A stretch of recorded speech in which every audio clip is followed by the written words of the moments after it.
I get a lot of questions about what we use for workplace messaging, and primarily that revolves around Slack. If you're not familiar with Slack, it's I'm going to call it very much like IRC. For those of you that are older and ever used IRC, which of course I still use IRC because, that's where my Linux friends are. So it was really easy to adopt if you're in with IRC world. If you're not, this will kind of get you an idea of how it works. But Slack is a messaging platform, and I pulled up the pricing for it. We use the free tier, I won't lie. I wouldn't mind if they had a tier in between, but we don't use it enough that I care about the paid features. So like the paid features are unlimited apps, smarter unlimited search, group calls and screening, group account and shared channels. Completely things we don't use. Things we do use, we don't even use the calling. 10 app integrations, I think we have one, and search up to 10,000 messages. I don't know that we have, you may have over 10,000 there now because you've used it for so long, but Slack we use as a real-time messaging platform, not a archival of messages. Now, maybe for your company you want to use it for archive. That's why they have these paid tiers here. I wouldn't mind giving them a few dollars a month. That wouldn't bother me, but it doesn't make sense for me to take all of my staff and put them all on a $667 a month plan for not using any of the added-on features. We've been using the free one for a while. Now, I know there's a bunch of different things out there. Microsoft released their Teams. We use nothing Microsoft, so that doesn't make any sense to us to get the Teams. I'm not a Office 365 fans. We supply it and support it for our clients, but we don't use it at all ourselves. Not a fan of the software. Another alternatives out there, someone's probably saying, but there's a couple open source ones like Rocket Chat. I've tried several open source ones, including Rocket Chat, and they're disappointing because when it comes, I tried them within the last 6 months. Maybe they've dramatically improved and I haven't gotten around to looking at them again. I like open source self-hosted alternatives. My problem comes down to the app. Internally, worked fine. Web interface, worked fine. Bad part of it, it worked awful on the phone, and we use Slack constantly on our phones because we're not always at a desk, and sometimes we're at a client. So it's very important for inter-office communications. It's very helpful to the workflow in our business. It's very difficult if those messages don't arrive in a timely fashion to people's phones, or they can't message from their phones to the group to get information they may need because they're on site at a job or when something comes up. So that being said, I'm going to cover Slack. And yes, I also know that Google has an alternative that they're launching. As much as I like Google and we're a G Suite company, I am dubious on how I feel about Google and their history with chat programs because they don't have the clearest roadmap. Matter of fact, it says it's released and says I don't have it right now. So I'm also confused. I was going to do a demo on it. They said they released it, but it says I have to sign up and call them for it, apparently, even though I have a G Suite. So anyways, so I'm aware that Google has a competitor for Slack. Slack's what we've just been using for a long time. We'll probably keep using it for a while until something compels me to switch. Now, one of the things I will talk a little bit about real quick, though, is there is an absolute ton of apps. And this is one of the things about Slack. Being first to market for a inter-office chat system that became big and very well adopted in the enterprise, there was a lot of apps because all the developers jumped on it. And I mean a whole lot. There is just so many different integrations you have here for analytics, communication, and all these are different tools. Tons of bots for automation and scripting so you can say, if it sees this, do this type things. Launching meetings, Skype calls, MailChimp, marketing, you name it, man. There's probably a plugin for it, which is really cool. They even have Slack integrations for things like IRC, as well as I can pull over here. So if you look at MISEC, the channel, the way this ties in, one of them is an IRC plugin. Now, unfortunately, some of that's getting deprecated. They're changing some of the protocols because they used on the back end an XMMP protocol and an IRC hook. So they're not supporting that. So this does make me question a little bit where Slack's going. And what these are for was people who have third-party integrations set up. So you could just automatically use open protocols like XMPP and have your server talk to your particular Slack channel. I have a few development friends that use this. If they get any notices, they have a channel set up in Slack. You don't need an app for this. Well, they will in the future. And what it would allow them to do is if there's a server notice that comes on for, like they manage a hosting company, all the server notices and load notices can come into Slack.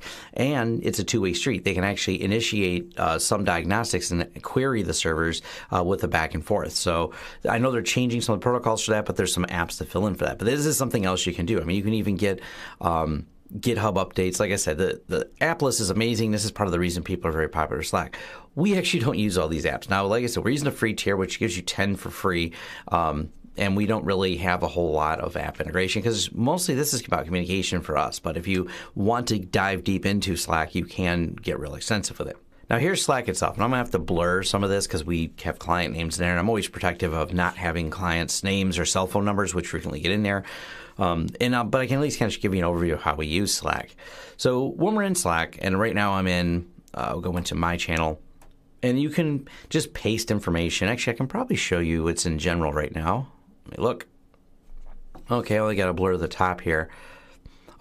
This is kind of what you may see in our daily thing. So it does say that someone approved a quote, little things that are in here that we got cards that came in, notices from people, little things. That's the best way to describe it. Then on the side here, I know I've got these blurred as well, but what's in here is all the different sub-projects. So if we're working on a project that requires a lot of messaging back and forth, we create a channel for that project. And this allows us to kind of like, okay, all the little notices related to it, like parts coming in for an order, that goes into like our wiring jobs one. So let me go down here. And it'll just be whether or not parts came in. Now, this allows Corey, if he's on site, for example, when he's at a place, he's like, hey, I ran out of this. He can just throw a message in there about something he may need. And it becomes very simple while my guys are on site. They're all in that Slack channel, and they can just throw the message in there. And the way you set up the channels is each person has their own channels they subscribe to. So you can add people to a channel. They probably have at least one channel that I'm not in. I discovered one of them. I don't mind they do this at random because I don't need to be in all of them, because if not, I get notices for every channel I'm in. But what the staff can do is create their own channel, work on a project in there. I can see it if I want to, or I can just turn off notifications for that channel if I want to see part of it but not have all of it in there. This makes it really handy to do. A couple other use cases, though, and I can actually show you are random. And some of the use case here is allowing people to be very friendly in there, and we post memes in random. Nothing not safe for work. That's why I can show you guys this. It's stupid things about Windows Update. I don't know, little things that we find amusing. Someone said this was a Ford Mustang. I know it's stupid. Here's a Windows Update one that was in here. These are fun. This actually got a crack up out of this metal detector, and of course the puns that go on there. Now you may notice, because I'm letting you see everything here, that I have Red Panda Express and Tom Lawrence Tech.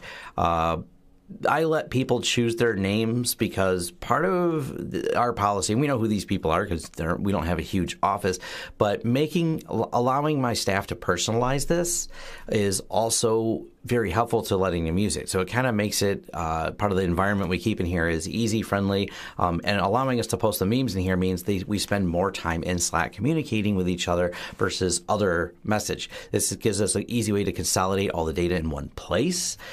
We can easily get notices, and this is an example that happens a lot. We get random voicemails where people don't think to leave their full name other than Bob calling, let Kyle know the thing works.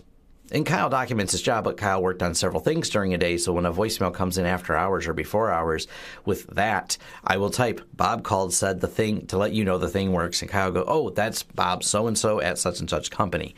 This is where Slack's really helpful for this, so when we get a voicemail or a message comes in, because randomly they'll send it to me in an email instead of to Kyle, people do weird things. If you work in IT at all, you know that. There's no consistency to the way humans behave, so those messages sometimes end up in Slack, so we can keep a workflow of what's going on without having to tie it to the specific project, and Kyle knows he can put to bed whatever open things he had related to that phone call.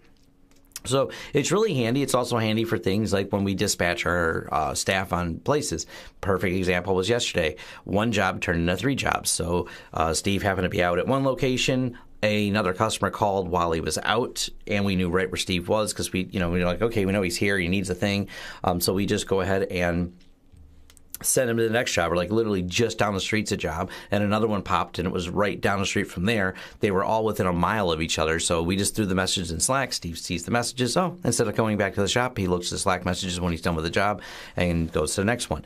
Same examples happen a lot where someone's on site and they go, hey, this computer needs something I don't have. When they're on site and go, I need this part. if someone's in the area, they can jump in and say, oh, I got this part, or we'll say, hey, we got someone heading that way. It kind of creates that ambient awareness. We post a lot of kind of what we're all doing, even if we're doing it not specifically related to each other. This helps that ambient awareness of how things end up being related to each other. So it's kind of a really simple tool to use. It's free to sign up. I really like it, and creating those different channels for things. We even have like a parts order channel. So if we just kind of think we want something, we want to know what the others think of it, we go throw it in a parts to order channel and say like, hey, we think we need some more of these tools or that tool or this thing or that thing, and then we kind of can look at it. I'll review it because I can't have the final say on what new things we may purchase, but it becomes very handy for managing those things. So it's not about inventory control for someone saying, but don't you have an inventory control system? Yeah, that's different than, hey, we've seen these type of adapters. Do you think we should have them in there? That's more what the parts ordered is. Or it's specifically links, and that happens a lot. Last thing I'll show you is actually how you post in Slack. So I'm posting directly to my channel here, and so I can post things. This is a Google Drive one, so we were rewriting our Wi-Fi management part of our website. So here is the verbiage for this, and I can just click it, open it. I can actually add a comment directly to it because we use the Google Drive integration. There's a calendar integration option. This is what allows you to post code snippets. So if you go here, instead of just posting, so I'll post this is a test. And so far I spelled test wrong. So there's what it looks like to test something. People can just, add a reaction, start a thread off of it, so you can actually thread into this. Blah.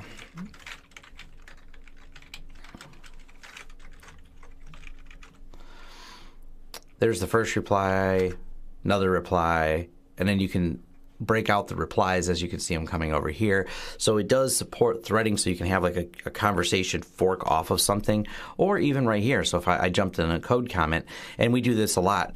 People ask for a code comment for something, or we're looking at how, like we needed to send some, we were setting up our pages and we needed some referral links. I just go ahead and go here and text your code snippet. Let me just pull another piece of code here. Some bash shell. Give it a name, create snippet, and now you can do this. Now they can even edit this like a code snippet and update it. It thinks it's in Perl. Close enough. It's bash.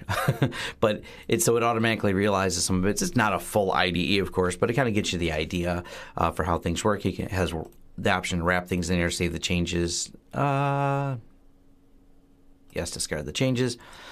And same thing, we can start adding comments to it, and you can see how this tiers out for doing that. It's also kind of fun. You can set your little profile pictures. I pretend to know what's going on as my status with the little guy, because my wife knows I send it. My status is always need an adult. Like I said, we keep it fun. We keep it entertaining to keep us, and actually move my face so you can see it. It says, yeah. And you can choose your little chat icons and things like that. In a meeting, need an adult. Working remotely. It's got a lot of status options, so for bigger teams, maybe those become really relevant. For us, we're a smaller team, so it's pretty straightforward, the statuses that we have on there. But it's going to give you an idea for how Slack works. It's really simple. It's simplistic. It gets the job done for us. It's a great tool. The free tier is what we use. It's just an easy way for people to communicate. The phone app works just as well as this. So as immediate as I'm posting here, I'm getting notices that are coming in Slack for any of the jobs that come up or anything that my guys message. So that part works really, really well. So that is the big thing. So like I said, I like the open source ones. I've tested them, but the phone apps for them were terrible. They just didn't send. They didn't receive very well. They were really, really inconsistent. And we've come to rely on this, and because we're used to consistency, when we send a message, boom, the message there. There's no delay. There's no wait. From the time we send it, it's seconds later on their phone, and the app doesn't consume some ton of bandwidth or battery. Matter of fact, the app's really lightweight because we're mostly sending text on here, so it works great for all that. But this is part of our workflow, and like I said, people ask, how do you do inter-office communications? Slack is our kind of go-to, and it probably will be for a while. Google's got their thing coming out. I don't know where they're going with it. We'll see. I'm not holding my breath that Google's going to come up with a concise chat thing, but we'll wait and see. We'll see how that comes out, because we already have G Suite, so it would be an easy no-brainer for us to use it. But so far, Slack is pretty good. does the trick for us. Go ahead and play with it. You can sign up for free, like I said. See if you guys like it at your company. Thanks. Oh, if you like Takana here, like, subscribe. We got affiliate links below if you want to help us out on a few things. And a Patreon.